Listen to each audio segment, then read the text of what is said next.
And good morning. Welcome to another edition of the Real Estate Radio Hour, brought to you by Chris Rooney with the Realty House and Andy Prasky with RE/MAX Real Estate Properties. Good morning, you guys. Happy holidays. Good morning. Oh, what the heck. Merry Christmas. Merry Christmas, Why Denny. not? You don't care if I'm politically correct or not, do you? Nope. No. Not one bit. Not one. Why change it, right? Exactly. All right. Anyway, we've got another good show. Now, before I even throw it back to you guys, let's invite our listeners. If you do have a real estate-related question, by all means, we'll take them either, again, by phone or by text, and we'll give you later on that the special hotline the guys have set up for CCO listeners for maybe you need some more detailed questions answered. 651-989-9226.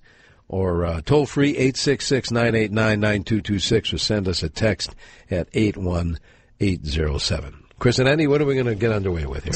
Well, I'll tell you what with the new little snow that we're getting, or have gotten, we were going to try to catch Andy Linus and have him hang around for a little bit. He scooted out of here. Yeah, he did. Well, he had a hockey game. Of course, yeah. Guys got priorities, and I think those are good priorities, actually. Couldn't be a wedding anniversary if it's hockey. He's gone. Right. Right. Yeah, he would have stayed the same. Yeah. But, no, but I wanted to talk a little bit about something that we had a problem with a couple of years ago, and that was ice dams. Oh, boy. And, but we really lucked out because Mona Edick, with Prime Lending's here today, and her husband is with, and that's Ryan Edick, and he's with Edick Valuation and Inspection, Services. So he's going to be able to kind of give us some little hints. And what I kind of wanted to know was, first of all, thanks for coming. Thank you for having me. Appreciate it. Yeah. I was dragged down here. Yeah, I know. That worked out good. Mona doesn't like to drive downtown, right? No, I don't. Right.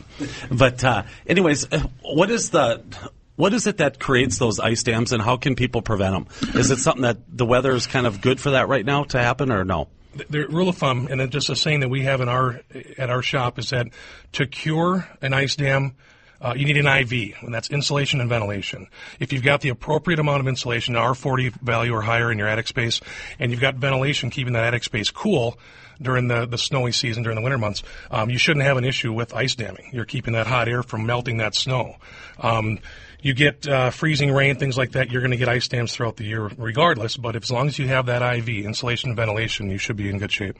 Okay. Now, that typically happens with maybe the pitch of the roof or how they're coming together. It can. Certain spots. If you've got a flat roof, you're always going to, flat rubber roof, black rubber roof, then you're going to have, but you've got a thicker membrane, you're prepared for that. It's built for that. Yeah, I was at a house earlier this week, and it just kind of reminded me of it. And then I was thinking about this weekend, but that they had an ice dam, and now they've got the water damage. And when we go into houses, that's something that we want to make sure that is satisfied before someone else. Well, this is a good time of year, I think, too, for the listener that you have a light snowfall on that roof. You actually go outside and you can see your hot spots. And so it's kind of a blueprint as to where you need to address the problems, I think, now before they become a bigger problem. You'll just literally see the spots that are melted. And right. I know when we're out there looking at properties, that's one of the things I actually like to look at houses in the wintertime because of that. So. Yeah, well, it's smart. And water can really find its way. When you think it may be leaking in one spot, it could be coming from a completely different area. Absolutely. Yeah, you're not kidding. But as far as our show goes today, we got a really good and fun show. Andy, just a month ago, he's, we're constantly trying to get educated, getting a little smarter. Sharpening the saw. Yeah, and then so we send Andy to school quite a bit. We all should do that. Yeah.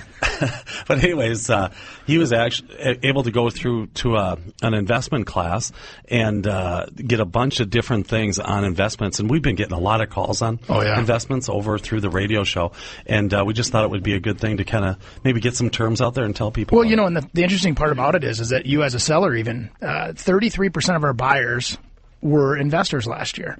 And there's a need for it. With vacancy rates where they're at, they're under 2%. There's a need for investors to buy properties to provide housing for people that need that rental. So it's our market will continue in that direction. I think that what's also kind of interesting is that thinking about being a landlord or actually being a property owner with an investment property, the average investor makes $86,000 a year. And they go out and they'll buy one property probably every 2 years. They're normal folks. They're normal folks with normal jobs. And now we're even seeing where people are looking for tangible investments. You buy that mutual fund or you buy that whatever, and it goes up and it goes down and you really don't know why.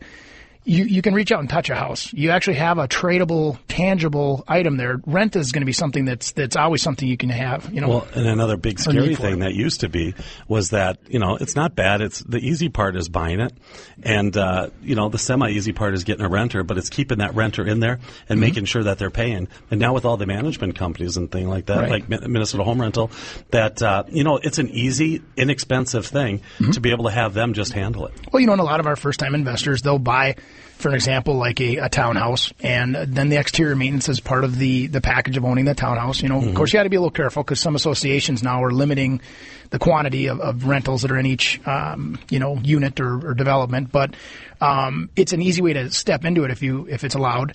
And then, like I said, if you're not interested in managing it yourself, we've got management companies that are out there that literally will find you the renter, manage that property for you, and then you can take, advantage of the depreciation, for an example, is just one of the many things that are there. You talk about appreciating a property in value, but there actually is where over 27 and a half years, Chris, we can depreciate that property, which I'm sure you're aware of. I mean, you have many properties yourself. And it's like a 3.6% roughly that they're depreciating those properties against your current income taxes, which is, and I'm not a tax guy at all. I'm just kind of throwing out some of the Andy benefits I see. Right. No, that's good. Yeah. And then, so we're going to touch a lot on that, a lot more. I know we've got some phone calls too, but also we're doing we do a lot of networking. Yes. Not just with, different, the inspections and the mortgage and all that kind of stuff, but we also do it with other realtors. So we're going to recognize another realtor from a competing brokerage of ours that we, network with a little later on. But really, it's just like you have with your experts that you have, whether it be legal or mortgage or whatever the case may be.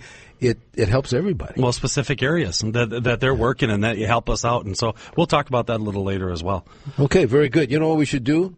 I think, are you waving for a break there, Dennis? Should we do that? Yeah, he is saying it's time for a break. And we'll do that. We'll get to Bob on the phone here coming up in just a second. If you have a real estate question, 651-989-9226, or send a text to 81807.